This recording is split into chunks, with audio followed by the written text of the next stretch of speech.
Bonjour à tous mes chers petits auditores. Alors si tu attrapes le train en route, sache que cet épisode il fait partie d'une série de petits épisodes qui sont consacrés à la méthode SMART, donc qui est juste pour rappel une méthode qui permet en fait de planifier et d'organiser des objectifs pour mieux les atteindre.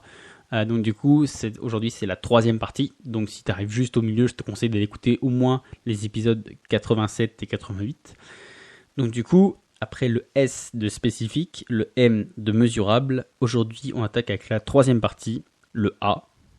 Mais avant toute chose, bonjour à tous et bienvenue dans ce 89e épisode d'Electron Penseur.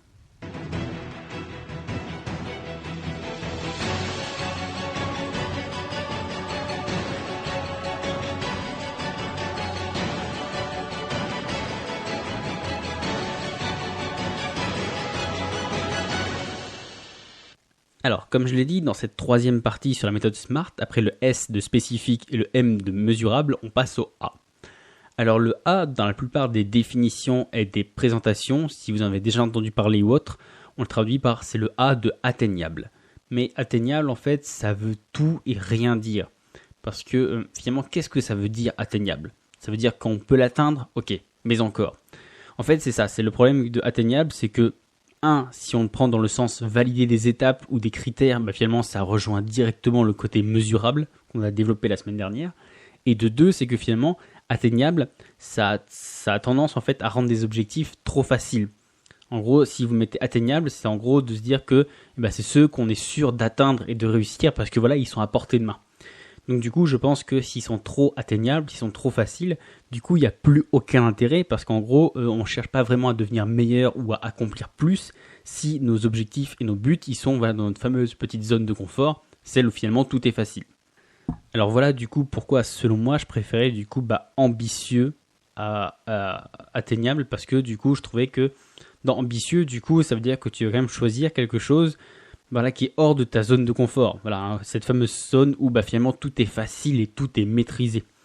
Parce que du coup c'est ça en fait, c'est que si tu choisis un objectif trop facile en fait tu te casses de toute cette espèce de petit côté défi, de se dire je vais un peu sortir de mes limites, je vais un peu me dépasser ou autre, parce que finalement c'est trop facile. Donc du coup, alors que ambitieux, du coup c'est d'arriver à faire la nuance. En gros ça veut dire qu'il faut que tu choisisses un objectif qui est pas trop facile pour pas l'atteindre trop facilement et te permettre de te développer quand même, mais en même temps il faut pas qu'il soit trop dur, parce que s'il est trop dur, du coup il faut quand même que tu aies une chance de l'atteindre quoi. Donc tu aies une chance de l'atteindre au regard de tes compétences et du temps que tu as à ta disposition pour réussir. Alors attention, tout de suite, ambitieux, ça ne veut pas non plus dire irréaliste ou irréalisable. C'est pas non plus de faire des plans sur la comète. C'est vraiment ambitieux dans le sens où vous avez des règles que vous savez capable d'atteindre avec votre expérience, avec votre acquis ou autre, ou en disant n'importe quoi, si par exemple votre rêve c'est d'être riche, c'est trop jamais, que vous voulez avoir 10 millions sur votre compte en banque, c'est pas forcément irréalisable, parce qu'il y a plein d'exemples de gens qui partent de rien, même de moins que rien, et qui arrivent à percer. Mais donc du coup, c'est pas irréaliste, c'est pas comme si vous disiez, je vais aller me poser sur le soleil ou un truc comme ça. Mais en gros, du coup, c'est quand même c'est assez ambitieux quand même, faut pas se mentir. Mais donc du coup, ça va quand même vous pousser, parce que du coup, en gros, vous allez diriger toute votre énergie par là. En gros, vous allez vous dire que même si là tout de suite vous n'avez pas les compétences ou les connaissances qui vous permettent de devenir riche là tout de suite, du coup, si par exemple, n'importe quoi, votre timeline, au moment où vous avez décidé que votre objectif il a une fin, donc on va y atteindre, c'est le fameux T. Donc du coup, à partir du moment où vous allez vous dire, à telle date, dans 10 ans, par exemple, je vais avoir 10 millions sur mon compte en banque. Rien que le fait de voir ça, du coup, vous pouvez vous dire, ok, là tout de suite, j'ai pas les compétences ou les connaissances, mais j'ai foi en moi, et dans les 10 ans qui vont venir, je vais acquérir toutes les connaissances, je vais lire des trucs, je vais participer à des formations ou autres, pour justement réussir à devenir la personne que j'ai voulu devenir. Donc du coup, vous voyez que ambitieux, ça englobe beaucoup de choses. Mais c'est pour autant dire que c'est irréaliste. Ça veut juste dire que là tout de suite, vous ne pourriez pas le faire très simplement, mais que avec suffisamment de répétition, avec un temps suffisamment raisonnable, vous pourriez l'atteindre quand même. Quitte à en baver un petit peu, mais vous pourriez l'atteindre. Du coup, voilà aussi pourquoi je voulais prendre un peu de temps pour détailler chacun des points dans un petit épisode, parce qu'il y a beaucoup de choses, ou même moi le premier, qui en fait voulais essayer de tout traiter dans un seul. Et en fait, je me suis dit que c'était le plus intéressant de vous en présenter les 5 éléments les uns à la suite des autres, parce que même s'il peut paraître On va pas se mentir, ça paraît simple et ça découle du bon sens. Mais en réalité, si on gratte un peu plus, on se rend compte que finalement, en prenant le temps de les étudier en profondeur, justement, on se rend compte que chaque élément, il demande vraiment un travail sur soi pour évaluer au mieux ses compétences et définir avec précision son objectif. Parce que voilà, pour qu'un objectif soit atteint, il faut vraiment tenir compte de nous. Parce que finalement, quasiment tout ce qui a déjà été fait par un homme ou une femme, vous pouvez potentiellement vous aussi le faire. Donc du coup, la seule chose, c'est que de se dire que eux, c'était ça leur objectif. Donc du coup, en gros, c'est de dire vous, quel sera le vôtre. Et du coup, plus vous arrivez à vous connaître et plus vous allez pouvoir choisir et créer des objectifs vraiment personnalisés pour vous. Et donc du coup, que vous aurez plus de chances d'y réussir. Donc du coup, ambitieux, ça peut paraître simple dit comme ça, mais finalement, ça va demander vraiment un vrai travail de bilan de ses compétences. Une espèce d'auto-évaluation pour savoir finalement ce qu'on sait faire ou non, ou ce qu'on pourrait faire ou non aussi. Parce que du coup, ça demande non seulement de faire un bilan de là, maintenant, tout de suite, de ce que l'on a et de ce qu'on sait faire, mais aussi, comme c'est des objectifs, donc c'est dans le futur, c'est arrivé aussi à se projeter dans le futur pour se dire, bon, ok, même si là, j'arrive pas à le faire tout de suite, sinon ce serait pas un objectif, ce serait une tâche, vous le feriez là immédiatement. Donc du coup, c'est vraiment de se dire, voilà, même là, je veux pas le faire tout de suite, mais est-ce que dans le laps de temps que je vais m'accorder, ou qu'on va m'accorder, est-ce que je pense que j'arriverai à acquérir les compétences ou l'expérience ou autre pour réussir à ce moment-là. Donc du coup, comme tous les autres éléments, et comme tous les éléments quasiment que je vous ai présentés jusqu'à présent, en fait, c'est des éléments où la mesure, elle a toute son importance, mais vraiment. Pour reprendre l'exemple des 2 éléments précédents de la méthode SMART, par exemple le S de spécifique. Si tu te donnes un objectif qui est trop vague, et finalement, tu feras rien parce que tu vas partir dans tous les sens, tu n'arriveras pas à vraiment te canaliser. Si tu te donnes un objectif qui est trop précis, et du coup en gros ça va se régler en une action ou deux et finalement ça en valait pas la peine de faire toute cette organisation ou autre parce que c'est pas un objectif, c'est juste une tâche. Pour reprendre le M de mesurable, si tu te donnes pas assez de métriques, tu sauras finalement jamais si tu as réussi ou non parce que là il y aura pas suffisamment de critères à valider, donc du coup tu sauras jamais si tu as réussi. En contrepartie, si tu en as trop, du coup là t'arriveras pas dans le sens où parce que les objectifs, c'est un peu comme tous les projets Watt, il y a forcément un peu de raté ou autre, la perfection ça n'existe pas.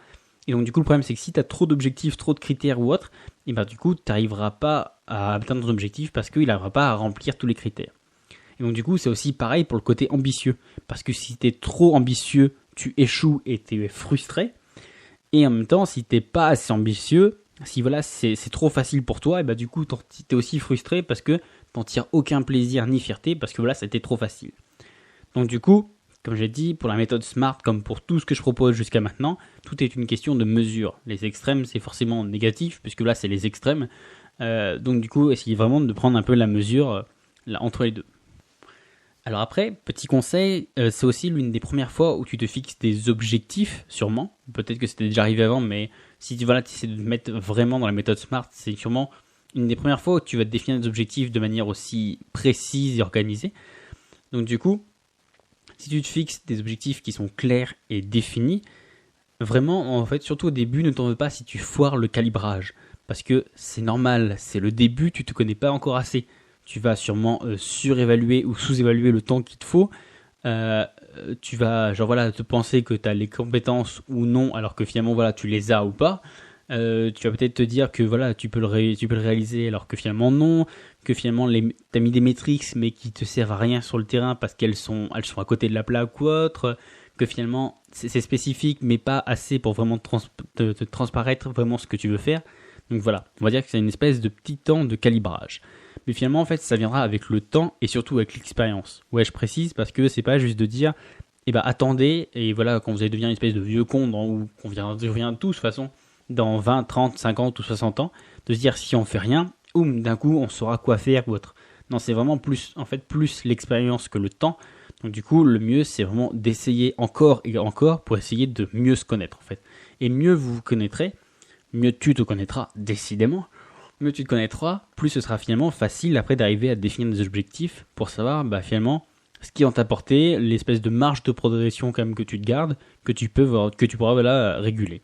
Parce que finalement, un vrai pro, c'est aussi celui, et surtout même ce qui sait reconnaître, que finalement la mission, elle est hors de son champ de compétences. Pas par fainéantisme ou parce que ça a peur un peu de sortir de sa zone de confort, mais juste parce que le pro, il arrive à reconnaître que dans le temps qu'on lui donne, finalement il n'arrivera pas à atteindre ce niveau-là.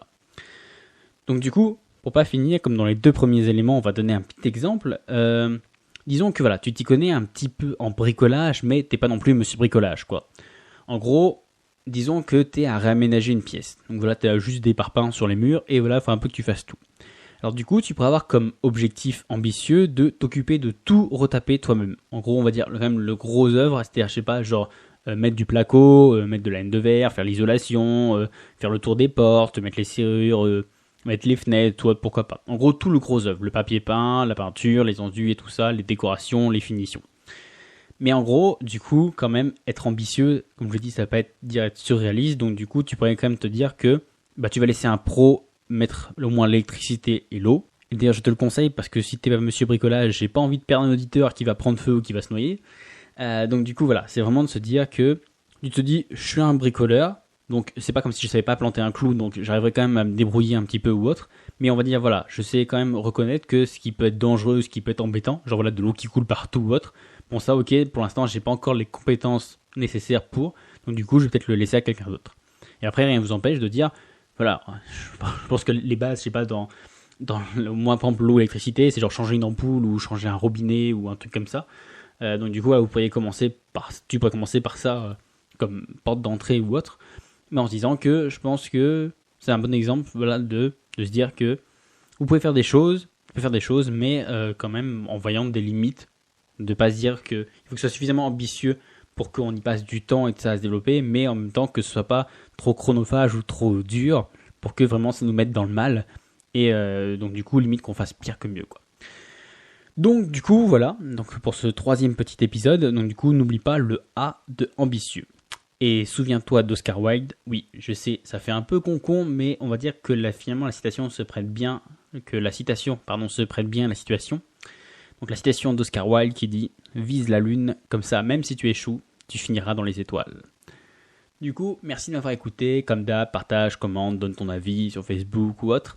Et moi je te remercie de m'avoir écouté, donc du coup je te dis à demain pour l'avant-dernier épisode de notre petite mini-série. Ciao!